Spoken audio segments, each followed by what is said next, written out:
আসসালামু আলাইকুম, বিসমিল্লাহির রহমানির রহিম। সবাইকে স্বাগতম আমার চ্যানেলে। এখন ঘড়িতে প্রায় 6:30 বাজে। জান্নাত বুড়িও রেডি হয়ে গেছে, যাচ্ছে নানি বাড়ি বেড়াতে।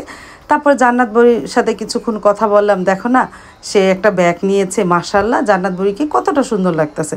সে বাহিরে হাঁটলো কতক্ষণ, তার সাথে সাথে আমিও হাঁটলাম, মাও হাঁটতেছে।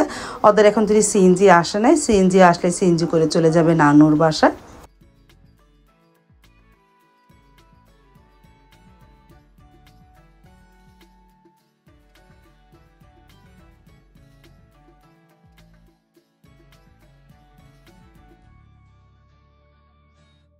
তারপর তো চলে আসলো সিএনজি। এই যে মিজান ব্যাগ ট্যাগ সিএনজির মধ্যে তুলতেছে।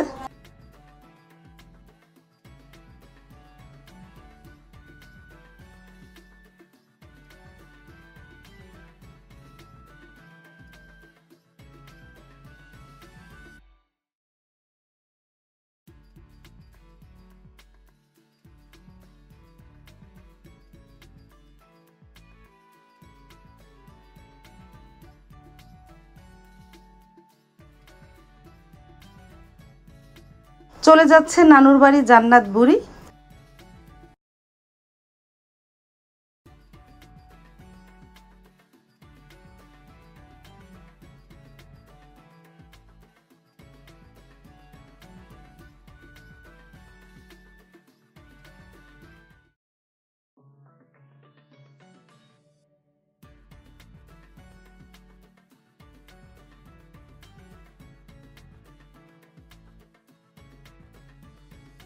তারপর তো পাশের বাসায় এক ভাইকে ডাক দিয়েছিলাম কাঁঠাল পাড়ানোর জন্য।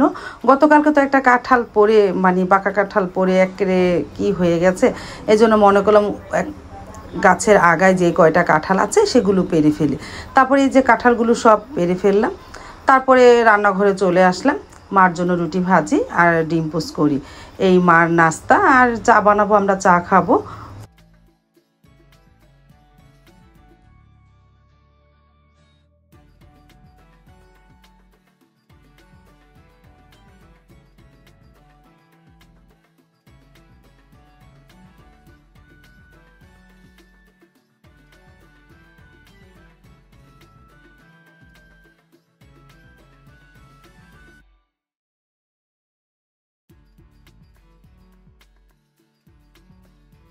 তারপরে মাকে নাস্তা দিলাম, মা নাস্তা খেতে বসে পড়লো। আর চাও প্রায় হয়ে গেছে।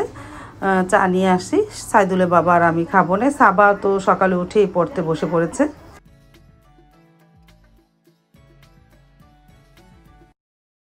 আর আমি একটা ডিম পোস্ট করে নিলাম, ডিম পোস্টটা খেয়ে নিই, তারপরে চা খাবো না।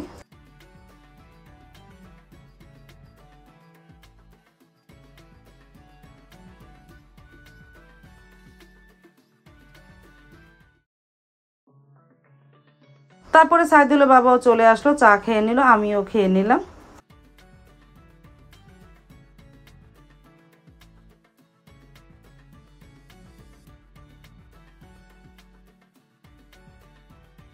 চলে আসলাম রান্নাঘরে। গরুর গোস্ত তো সকাল উঠেই বের করে রেখেছিলাম, গরুর গোস্ত ভুনা করব। আর পেঁয়াজ কেটে নিই। আর আজকে আমার বাসায় মেহমান আসতেছে, চঞ্চলাপা, আমার ছোটো ননদ আসতেছে। তারপরে আমি তো একটু বাহিরে গিয়েছিলাম, তালের শ্বাস নিয়ে এসেছি। এসে দেখি চঞ্চলাপা চলে এসেছে, যে মাহিন। চঞ্চলাপা ফ্রেশ হতে চলে গেল, বরকা টরকা খুলতে। আর আমি রান্নাঘরেও চলে আসলাম। গরুর গোস্ত তো মেখে ঝুঁকে বসিয়ে দিলাম, ভাত বসিয়ে দিলাম।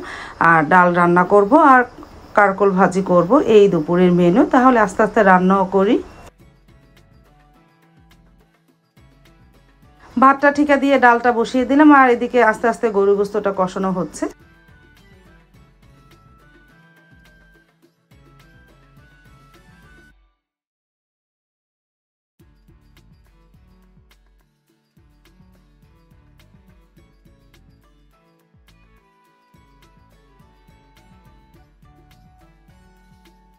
ডাল হয়ে যাওয়ার পর এখন কারকল ভাজিটাও বসিয়ে দিলাম।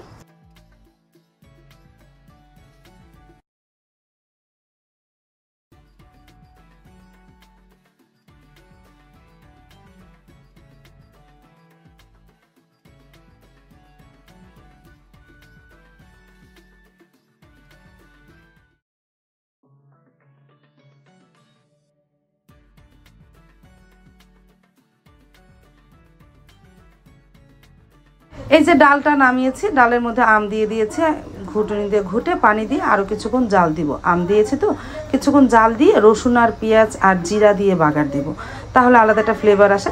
তারপরে ঘন্টাখানিক মধ্যে আমার রান্না হয়ে গেল। এখন বেজে গেছে প্রায় 2:30টার মতন। আমরা দুপুরে খাবার খেয়েও নিতেছি। সাইদুলের বাবা, আমি সাবা তো এখন খাবে না, বলতেছে পরে খাবো।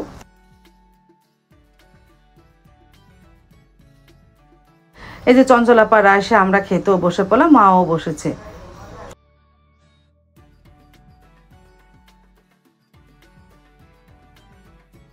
তারপর তো দেখতে দেখতে বিকেল হয়ে গেল। বিকেল দিক দিয়ে সাইদুলের বাবা তো আজকে আসার সময় একটা কাঁঠাল নিয়ে এসেছিলো, সেটাকে ভাঙলাম। মাশাআল্লাহ কাঁঠালগুলো অনেক সুন্দর হয়েছে, শক্ত কাঁঠাল। এটা মিজান খুব পছন্দ করে এই কাঁঠালটা। তারপরে সে কাঁঠাল ভাঙলাম, সবাই খেলো। আর আমি একটু দুধ জাল দিয়ে নিতেছি। দুধ দিয়ে কি করব আগামীকাল দেখতে পারবা। আর আমার বাসায় আরও মেহমান আসতেছে, তোমরা আগামীকাল দেখতে পারবা কে কে আসতেছে।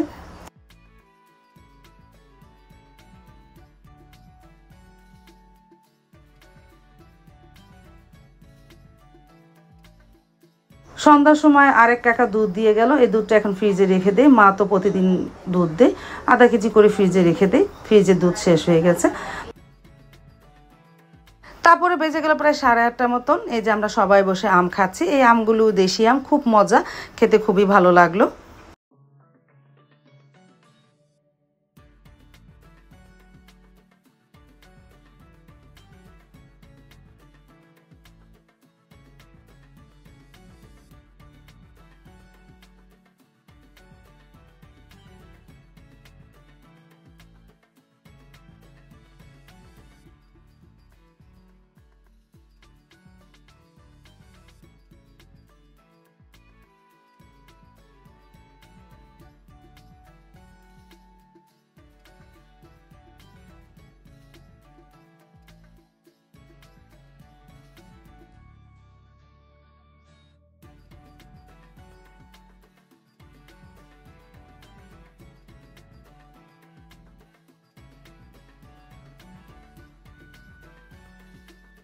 তারপর তো আমরা সবাই মিলে সেই আম খেলাম। আলহামদুলিল্লাহ ভালোই লাগলো, বড় আমটা খুব মিষ্টিই ছিল।